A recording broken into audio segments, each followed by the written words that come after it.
Hey people, what is going on? Welcome to my video. Do you like that? I just came up with it. Anyways, coming to my today's video. So what I have planned for today's video is I'm gonna clear all the confusion for any people out there who are planning to do aviation in Canada. Like I promised in my previous videos, I have decided to make a video on how to progress in the aviation career. At the same time, hopefully give a little more insight into what are the companies available, what are your options in the Canadian aviation industry. That's what my plan is. That is the main topic for today's video. Now that being said, I really want to emphasize on this point, saying that you know what, this whole video is absolutely my perspective, my point of view. Please do not consider this as the ultimatum, the last word. Please take this whole video as a medium and assistance for making a proper decision. You know, just a plain informative video to make it clear. That's all what I intend to do. Okay, so if you guys are interested to know how to progress in your aviation career in Canada, please stay tuned.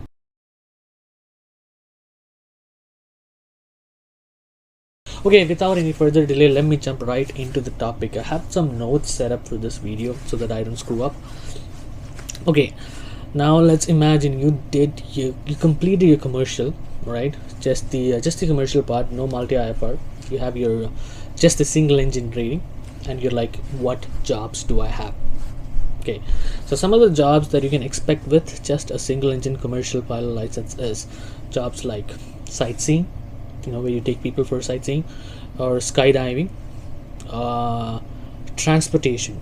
What do I mean by transportation? There are so many communities that needs to be accessed by planes because they don't have roads, so you can probably fly a single engine plane back and forth to as a means of commute for people, and probably to take goods back and forth. This also can be done on float planes. So these are the jobs that you can expect with just a single engine pilot license. Usually what you'll end up flying are planes like Cessna 152, 172, 182, Cessna 206, probably some kind of Piper plane. These are somewhat the kind of planes that you're gonna be flying with a single engine rating. Okay, now how much do you expect to get in these kind of jobs? I would say anywhere between $10,000 to $30,000. Again, this is a rough figure. Now $10,000 is a pretty low money. So why am I saying 10,000? Is most of these jobs tend to be part-time. Let's say skydive, right? Skydiving it doesn't happen during winter times, because if you jump out a plane during winter times, you'll be frozen to death before even you reach the ground. So it usually happens in summer. The transportation jobs, sometimes, you know, up north is what I'm talking about. In northern Canada, there are lakes which get frozen, and then you can use those as lake roads, frozen ice roads. That's the term. So you don't need a plane per se. Again, some of these jobs you could end up making way more than $50,000 to, you know, but again, $10,000 to $30,000 is a rough figure. Now let's say you finish your commercial pilot license, you haven't got your multi IFR done, and then you have money saved for your multi IFR, but then you have another $10,000-$15,000 lying around. You're like, okay, what do I do with this? If you are interested to make use of that money, probably want to do instructor rating, then sure, why not? The good thing, now let's say your flight school is like, you know what, how about you do instructor rating and I guarantee you a job. Not many schools do that, but now let's say if they promise you, good. Now if they don't and you have the extra money, still go for it. Not a bad deal. Now you finish your instructor rating. The best thing about instructor rating is you get a head start to get quite a bit of hours in a short period of time. So once you finish your instructor rating, you're going to start off being a class 4, then you progress on to a class 3, 2, and then 1. Obviously a class 4 gets paid the lowest, 3 a little more better, 2 better than that, and then so forth, right? People usually what they do is they become a class 4, class 3, and then just go find another job, because they do have the hour requirement, the minimum hour requirement to go for other jobs. So this is what usually happens. Now someone who wants to be class 2 and class 1 are people who like teaching, who wants to stay in that profession for a long time. Now that being said, I really want to make it clear that instructor rating is not meant for everyone, because it's a lot of hard work, dedication, first of all, to pass the rating, and then after that the whole job as such is not easy. Most of the time you have to take your work home because once you get home, you have the students texting you. You need to plan for your next day. It is a pain. It's not easy. Also, there are times when you fix your schedule and then one student just doesn't show up, and then you're sitting at the school not getting paid. What if the weather goes bad? You're not able to fly. So yeah. How much do you make as an instructor? Well, you are looking to make anywhere between $30,000 to $50,000, I would say. Now, usually a flight instructor gets paid per hour. Could be a class 4 could be getting paid anywhere between, let's say, $28 is what I'm approximating, because I used to make 24. Now let's say probably $28-$30. So you get paid per hour only for the flight time. If you want to charge your students some ground, like the pre-briefing and post-briefing, which I guess nowadays they do charge, but back at the time they never used to charge, so you don't really get money for those times. So let's say you spend about 12 hours at school, you might end up flying just about 6 to 8 hours. So there's an extra amount of time that you put into to get those 6 to 8 hours, right? And you get paid only for 6 to 8 hours. Now the other problem is sometimes during winter, like what happened to me was, winter obviously is less flying. People don't want to fly in cold temperatures. So the flying was pretty bad. Again, the weather was bad during the winter. I made just about $800, no, what am I saying, $400 in a pay period. A pay period is about 2 weeks, so approximated about $800 to $1,000 for the whole month, which is not the worst, but is bad. There are some flight school which are like, they will pay you a certain fixed pay. All right, for the month they're going to pay you fixed pay, and then as long as you meet the target hours, it's good, and then as you cross the target hours, they pay you extra for those extra hours that you fly. So if you end up in one of those flight school, then it's all good. So like I said, anywhere between $30,000 to $50,000, and all these figures that I'm talking about, if anyone out there is getting confused, it's for the whole year. Yearly pay is what I'm talking about. And again, once you be a flight instructor, you can obviously progress into a multi-instructor, where you can teach people how to fly planes with 2 engines. Now again, to make one thing clear, to be an instructor, you don't need to have your multi-engine multi-IFR. But then again, if you want to be a multi-instructor, then obviously you need to have your multi-engine instrument reading. Now, the other set of people who finish your commercial, let's say, are the multi-IFR students. So I have my CPL, I have my multi-IFR. Now I'm like, what are the jobs available for me? So obviously you can fly planes with 2 engines. In Canada, there are a lot of small scale air operators flying. All right, so what do they fly? They usually fly Caravan, PC-12, Navajo, King Air, Beech 1900, Metroliner, Dash 8, ATR, even a DC-3. So these are the few planes that I really want to mention. There are more planes than this, but yeah, you could end up flying any one of these planes on the right seat, being a first officer. But at sometimes, some of these companies, they have all their flight positions filled. So what they do is they do have something called a pilot in line position. So it's like, you're waiting for your position, but you're in a line. So all these air operator companies, they need people for loading the plane, loading the bags in the plane, cleaning the aircraft, doing the ramp work, doing office jobs. So these kind of numerous jobs are available. So what they do is they pick all the pilots, put in these positions, and as soon as a flying position opens up, they're going to transfer these pilots into the flying positions. Funny enough, I've heard people say they've been working on the ramp, that is doing all the previous jobs that I mentioned, and they used to make about $40,000 a year, and as soon as they got promoted to be a first officer flying a plane, the pay went down to $30,000 a year. Yeah. That is the truth of Canadian aviation, the bitter truth, I must say. But you'll be looking about making about, like I said, $30,000 to about $45,000. This is what you can expect. $30,000 to $45,000 a year is what you can expect being a first officer on any of these small air operator companies flying the previous planes that I did mention. Also, there are some jet jobs, like flying for private companies like Honda Jet, Aviation, Embraer, so many of them. So you could also end up flying one of those planes on the right seat with about 250 hours, which probably pays a little more better, probably about $45,000 a year. And the other thing is, let's say you are in air operator company, flying on the right seat. Once you build some good experience, you could also upgrade to being a captain. Once you're a captain on these planes, you could make somewhere between 60,000 to about 130, 40, 50, depending on the company, right? So 60,000 is what I think the base salary is to begin with. Goes way up. Depends on how much the company wants to pay you to keep you in the company, right? So these are the different jobs that you can expect to find once you are finished with your commercial pilot. Now, moving on to the next sector of aviation. These are called regionals. What the regionals do is they usually fly in the small planes, not the big planes, but there's a range in between planes, like let's say Q400 CRJs. So they fly those planes within Canada and even North America. North America I'm talking about is US. Yeah, so they fly in US and Canada pretty much. So some of the main regionals in Canada are WestJet Encore. WestJet Encore, as the name clearly says, is a part of WestJet. They fly Q400s. The good thing about WestJet Encore is, as soon as you join this company, you get the seniority number for the whole WestJet group. Now, what do I mean by a seniority number? Seniority number is a number that you get as soon as you get hired down. Let's say I get hired, and my friend gets hired behind me, so he's going to be number 2, I'm going to be number 1. Well, obviously there are so many people above me, but you know what, on that month probably I might be number 1, it might be number 2, so my number might be, let's say, 3,451, he's 52. So it's a number that tells you how senior you are.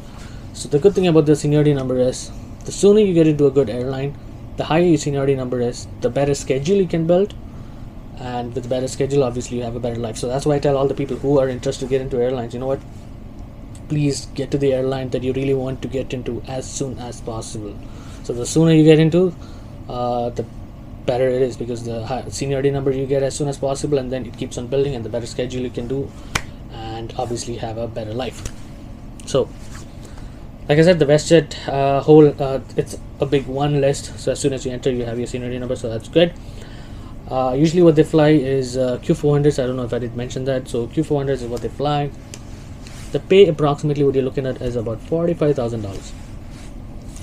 Now the other main regional is called Jazz, which is also called Air Canada Express. It's a subsidiary of Air Canada. They fly Q400s, CRJs, Embraer 175s. These are the planes that they fly. Now the good thing about Jazz is you are promised an interview into Air Canada. Air Canada is the biggest airline, mainline in Canada. Again, the pay, what you can expect, is about $45,000 a year. The other regional that I really want to mention here is called Porter Airlines, Porter. Porter Airlines, they fly Q400s. Pretty good company to work with. As of now, they have Q400s. They plan to get more Embraer jets, hopefully soon. Apart from that, there are so many other small companies like Central Mountain Air, Pacific Coastal, which are small scale regionals, but the ones that I just did mention right now are the big regionals in Canada. So once people progress from the small air operators to regionals, the next thing what they jump onto is called the mainline. Before even I talk about mainline, there's this new sector called the ultra low cost airlines, which popped up in the last couple of years, which obviously provides you low cost flying. So a couple of the low cost airlines in Canada are, first one is Soup. Soup again is a part of WestJet. What usually happens is people from WestJet Encore flow into Soup, stay at Soup for 2 years, and then go into the main line, which is WestJet. What do they fly? They fly the 737-800s. The pay usually is about $55,000. That's where you start.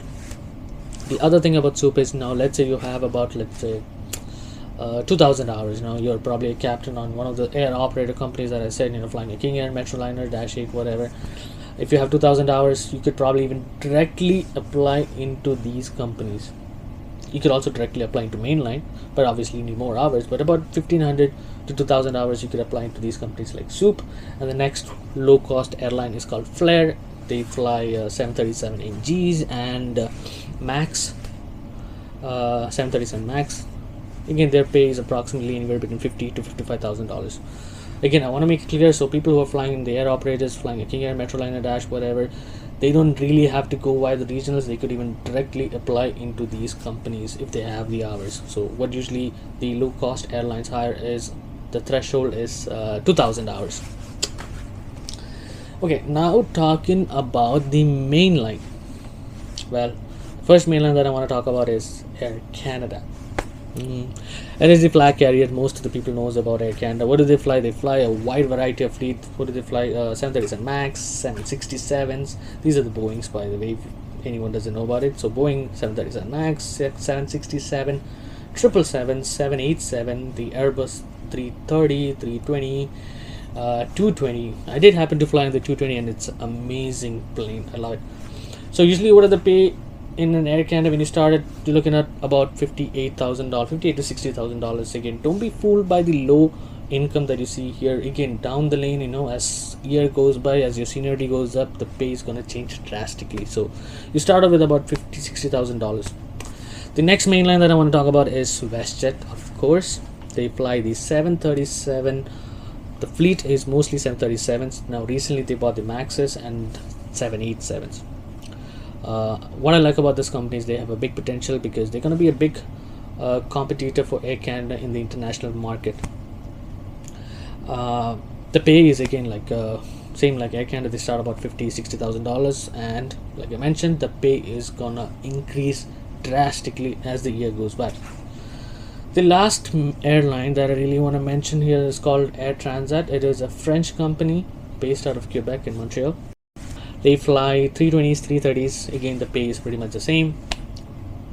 So these are quite a few are the main airlines in Canada. Now, apart from this, like I said, if you take the whole Canadian geography, you see that most of the people are living on the southernmost latitude. If you draw a line, that's where people are living, most of them close to the border. Again, that's because of the geography. But apart from this, there are people who are living way up north. They are called the native people, and a mix of different people living up north. Now, to help all these people commute to different places, there are a set of northern airlines. A few of them are called Air Inuit, Canadian North, Air North. These companies, they fly the old 737s and 737 200s and 300s. They're pretty old, and they also fly Twin Otters, Dash, and those kind of planes. The interesting fact about these airlines are they always fly up north pretty much. They fly into gravel strips, unpaved surfaces, frozen lakes, snow-covered runways. So they are dealing with the real stuff out there. The big airlines always fly from paved surface to paved surface. Makes life easy, right? So if people are interested to fly for all these northern companies, they have this option too. Now, if someone is out there who is like, you know what, I don't like taking people around, I want to fly cargo. Well, you got some options in cargo flying as well in Canada. Two of the main companies in Canada who flies cargo, one is Cargojet. They fly 757, the Boeing 757 and 767. The pay is pretty good. When you begin as a first officer, you make about $70,000, which is way above all the other companies.